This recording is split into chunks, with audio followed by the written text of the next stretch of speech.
Knowledge story channel में खुश आमदीद। आज की कहानी का नाम है सास और बहू की लड़ाई।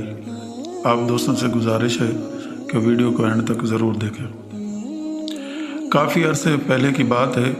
एक लड़की जिसका नाम तबस्सुम था, उसकी शादी हुई। वो ससुराल में अपने शौहर और सास के साथ रहती थी। बहुत कम वक्त में ही तबस्सुम को ये अंदाज़ा हो चुका था कि वो अपनी सास के साथ नहीं रह सकती। उन दोनों की शख्सियत बिल्कुल मुख्तलिफ थी और वो तबस्सुम अपनी सास की बहुत सारी आदतों से परेशान थी।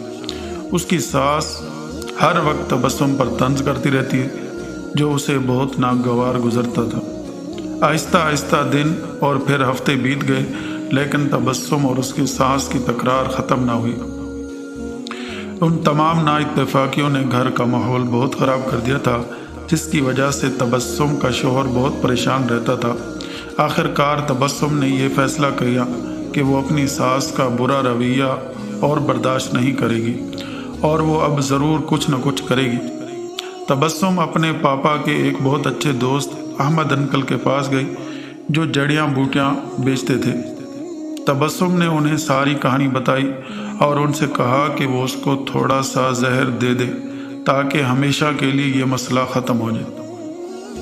अहमद अंकल ने थोड़ी देर के लिए कुछ सोचा और फिर कहा कि तबस्सुम, मैं इस मसले को हल करने में तुम्हारी मदद करूंगा, लेकिन तुम्हें वैसा ही करना होगा जैसा मैं तुम्हें कहूँगा। तबस्सुम राज़ी हो गई। अहमद अंकल एक कमरे में गए और थोड़ी देर बाद अपने हाथ में कुछ जड़ी बूटियाँ लेकर लौटे। उन्होंने तबस्सुम को कहा कि तुम अपनी सास को मारने के लिए फौरी जहर इस्तेमाल नहीं कर सकती, क्योंकि इस तरह तुम पर सब शक करेंगे। इसलिए मैं तुम्हें ये जड़ी बूटियाँ दे रहा हूँ। ये आहिस्ता आहिस्ता उनके जिस्म में जहर फैलाएंगी।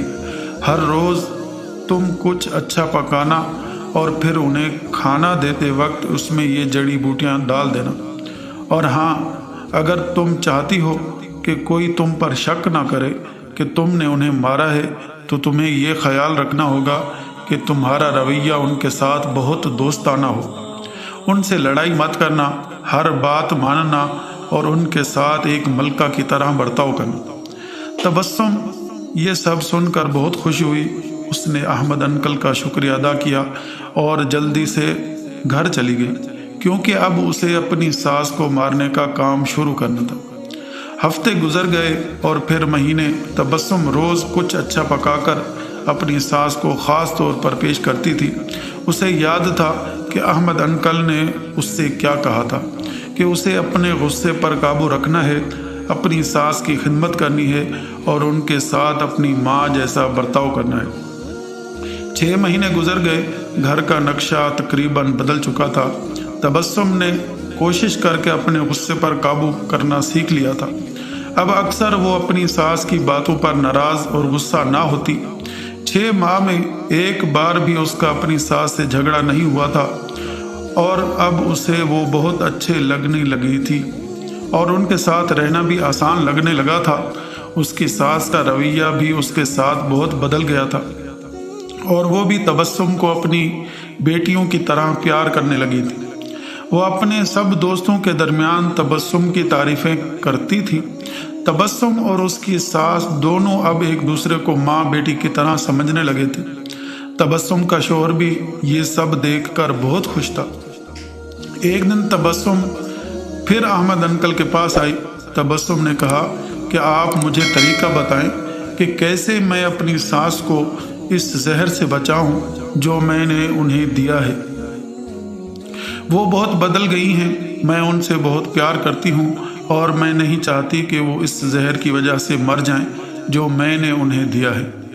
अहमद अंकल मुस्कुराए और कहने लगे कि तुम्हें डरने की ज़रूरत नहीं।